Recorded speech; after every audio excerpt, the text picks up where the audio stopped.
ஆசை சீரியலோட ப்ரிடிக்ஷன்ஸ் பார்க்கலாம். ரோஹிணிக்கு ஸ்ருதியோட அம்மா மறுபடி போன் பண்ணி பணத்தை எப்ப கொடுப்ப அப்படின்னு கேட்டுக்கிட்டே இருக்காங்க. ரோஹிணிக்கு கோவமா வருது.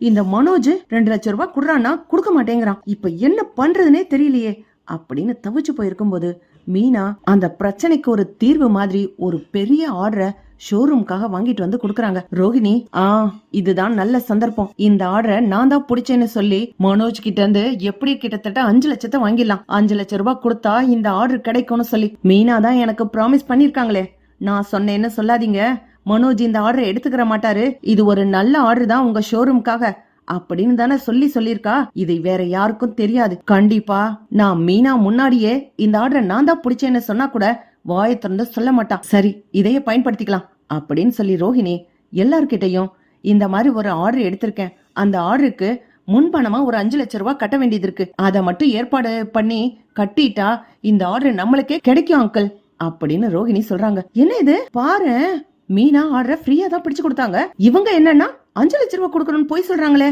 அப்படின்னு ஸ்ருதி யோசிச்சுட்டு இருக்காங்க. விஜயாவும் அண்ணாமலையும், டே மனோஜ் என்னடா இது நல்ல ஆர்டர் தானா, 5 லட்சம் ரூபாய்க்கு ஒர்த்தபிளா அப்படின்னு கேட்கும்போது ஆமாப்பா 5 லட்சம் ரூபாய்க்கு அதை விட நல்லாவே லாபம் கிடைக்கும், குடுக்கலாம்ப்பா, லஞ்சம் மாதிரி கேக்குறாங்க, பரவாயில்ல குடுக்கலாம்ப்பா அப்படின்னு மனோஜும் சொல்றான். சரிடா, ஏற்பாடு பண்ணி அந்த ஆர்டரை பிடிக்க வேண்டியதானே பா, இப்பெல்லாம் ஷோரூம்ல இருந்து என்னால பணமே எடுக்க முடியாதுப்பா, ஏற்கனவே ஷோரூம்ல 3 லட்சம் ரூபாய் காணாம போச்சு, அதை சமாளிக்கிறதுக்கே என்னால முடியாம இருக்கிறேன், இப்ப எங்க இருந்துப்பா 5 லட்சம் ரூபாய் எடுக்க முடியும். உடனே ரோஹிணி சொல்றாங்க, பாருங்க அங்கிள் பெரிய ஆர்டர் கிடைச்சிருக்கு, இந்த ஆர்டரை மட்டும் நல்லா சக்சஸ்ஃபுல்லா முடிச்சோம்னா நம்மளோட ஷோரூமை இன்னும் 2 பிரான்ச் ஆரம்பிக்க முடியும். மனோஜ் பாருங்க 5 லட்சத்துக்கு யோசிக்கிறாரு, பேங்க்ல கடன் கூட வாங்கலாம் அப்படின்னு ரோஹிணி சொல்றாங்க. டேய் ரோஹிணி சொல்ற மாதிரி கேளுடா அப்படின்னு அண்ணாமலையும் சொல்லும் போது ஸ்ருதி சொல்றாங்க, வெரி குட் ரோஹிணி, இந்த மாதிரி தான் ஒரு வைஃப் இருக்கணும். ஆக்சுவலா ரவி கிட்ட எல்லாம் எனக்கு இந்த மாதிரி பேச தெரியல ரோஹிணி. என்ன ஸ்ருதி சொல்றீங்க? ஆமா, நீங்க மனோஜுக்காக எவ்வளவு பெரிய ஆர்டர் புடிச்சு கொடுத்திருக்கீங்க, 5 லட்சம் ரூபாய் தான் லஞ்சமா கேட்டாங்களா, 10 லட்சம் இல்ல நான் கேள்விப்பட்டேன் அப்படின்னு ஸ்ருதி இன்னொரு போடுறாங்க. என்ன ஸ்ருதி? இல்ல அங்கிள், இந்த ஆர்டர் பிடிச்சவங்களே அந்த கோகிலா, இந்த ஆர்டர் கொடுத்தவங்களே அந்த கோகிலா ஆன்ட்டியோட ஃப்ரெண்டு தான், என்னோட ரெஸ்டாரண்ட்ல உட்காந்துதான் இந்த ஆர்டரை பத்தி பேசிக்கிட்டு இருந்தாங்க. மீனா தான் இந்த ஆர்டரை மனோஜுக்கு கொடுக்க சொல்லி அவங்க கிட்ட ரெக்கமெண்ட் பண்ணினாங்க, அதனால்தான் அவங்க கார்டை கொடுத்து என்ன கிட்ட பேச சொல்லுன்னு சொன்னாங்க. அவங்க லஞ்சம் எல்லாம் பணமே கேட்கல. ரோஹிணி என்ன புது புது கதையா சுத்துறாங்க, மீனா தான் பூ கட்டி முளம் போடுவாங்க, ரோஹிணி மனோஜுக்கு அதுல பூ சுத்துறாங்க அப்படின்னு ஸ்ருதி மாட்டி விட்டுறாங்க. விஜயா உடனே, என்னடி என்ன இதெல்லாம், ஸ்ருதி சொல்றத பார்த்தா அவங்க லஞ்சம் கேட்கல மாதிரி தெரியுது, நீ தான் லஞ்சம் வேணும்னு சொல்லி பணத்தை ஆட்டே போடலான்னு பாக்குறியா?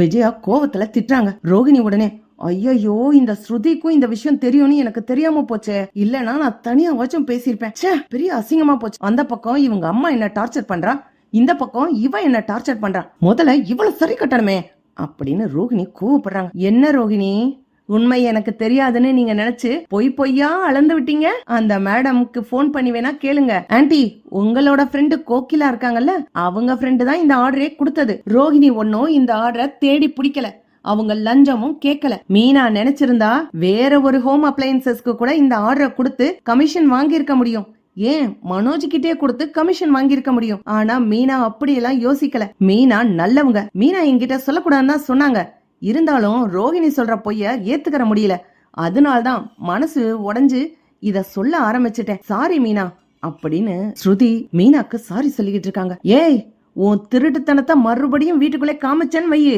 காதெல்லாம் அறுத்து கையில கொடுத்துருவேன் அப்படின்னு விஜயா திட்டிட்டு, டே மனோஜே இந்த ஆர்டரை ஒழுங்கா வாங்கி கரெக்டா செய்ய பாரு, இவ கிட்ட குடுக்காத, இவ உன்கிட்டயே லஞ்சம் வாங்குறா பாத்தியா அப்படின்னு திட்டி அனுப்புறாங்க. போச்சு எல்லா திட்டமும் போச்சு. ஐயோ 2 லட்சம் ரூபாய் ஸ்ருதியோட அம்மாவுக்கு 2 லட்சம் ரூபாய் கொடுக்கணுமே, என்ன பண்ணுவேன், எங்க போய் கேட்க முடியும், யாருகிட்ட வட்டிக்கு வாங்குறது, ஒன்னும் தெரியல, ஐயோ என்ன பண்ண போறேன்னு தெரியலையே அப்படின்னு கவலைப்பட்டு இருக்கும் போது ரோஹிணிக்கு ஒரு ஐடியா தோணுது. ஆமா மீனா தான் உண்டியல்ல பணம் சேர்த்துக்கிட்டு இருக்கால, அந்த உண்டியல்ல இருந்து பணத்தை எடுத்தா என்ன, யாருக்கு தெரிய போகுது, இந்த ஸ்ருதிக்கு மட்டும் தெரியாம இருந்துட்டா மீனாவும் முத்தும் கண்டே பிடிக்க மாட்டாங்க, கண்டுபிடிச்சா கூட நான் எடுக்கல அப்படின்னு சமாளிச்சிருவேன் அப்படின்னு ரோஹிணி யோசிச்சு மீனாவோட பணத்தை ஆட்டை போடுறதுக்காக வெயிட் பண்ணி காத்துக்கிட்டே இருக்காங்க. வீட்டுல யாருமே இல்ல, எல்லாரும் அவங்க வேலைக்காக வெளியில போயிட்டாங்க. வேகமா போய் ஸ்ருதியோட ரூம்ல ஸ்ருதி இருக்காளா அப்படின்னு செக் பண்றாங்க ரோஹிணி. ஸ்ருதின்னு கூப்பிட்டு வேற பாக்குறாங்க. ஸ்ருதி அங்க இல்ல. நல்லதா போச்சு, ஸ்ருதி கிளம்பிட்டா போல, ஆன்ட்டியும் கிளம்பிட்டாங்க. வீட்ல யாருமே இல்ல. சரி, மீனா முத்துவோட உண்டியல்ல இருந்து பணத்தை எடுத்துருவோம் அப்படின்னு உண்டியலை திறந்து பணத்தை எடுக்கிறாங்க. கரெக்டா ஸ்ருதி மாடியில இருந்து இறங்கி வந்து ரோஹிணி என்ன செய்யறாங்கன்னு பார்த்த உடனே கையும் களவுமா தோல்ல கைய வச்சு பிடிக்கிறாங்க ஸ்ருதி. என்ன ரோஹிணி, மீனா முத்துவோட உண்டியல்ல இருந்து பணத்தை திருடுறீங்களா? மனோஜை ஏமாத்தி லஞ்சம் வாங்கலான்னு பாத்தீங்க கமிஷன்ற பேர்ல. இப்போ அத நான் கெடுத்து விட்டுட்டேன்னு மீனா முத்து கிட்ட இருந்து பணத்தை திருடலான்னு பாக்குறீங்க. மீனா உங்களுக்காக எவ்வளவு நல்லது செய்யறாங்க, கொஞ்சம் கூட இறக்கமே இருக்காதா? பாவம், அவங்க மாடியில ரூம் கட்டணும்னு கொஞ்சம் கொஞ்சமா கஷ்டப்பட்டு சம்பாரிச்சு காசை உண்டியல போட்டு சேர்த்து வச்சுக்கிட்டு இருக்காங்க. நீங்க எப்பவுமே மீனா முத்துக்கு கெடுதல் மட்டும்தான் பண்றீங்க. அப்படி இருந்தும் மீனா உங்களுக்காக, உங்க ஷோரூம்காக, அதாவது உங்க ஹஸ்பண்டோட ஷோரூம்காக நல்லது பண்ணிக்கிட்டு இருக்காங்க. இப்பவும் எப்படி ரோகிணி மீனாவுக்கு கெடுதல் பண்ணணும்னு உங்களுக்கு தோணுது? மனசாட்சி உறுத்தாதா?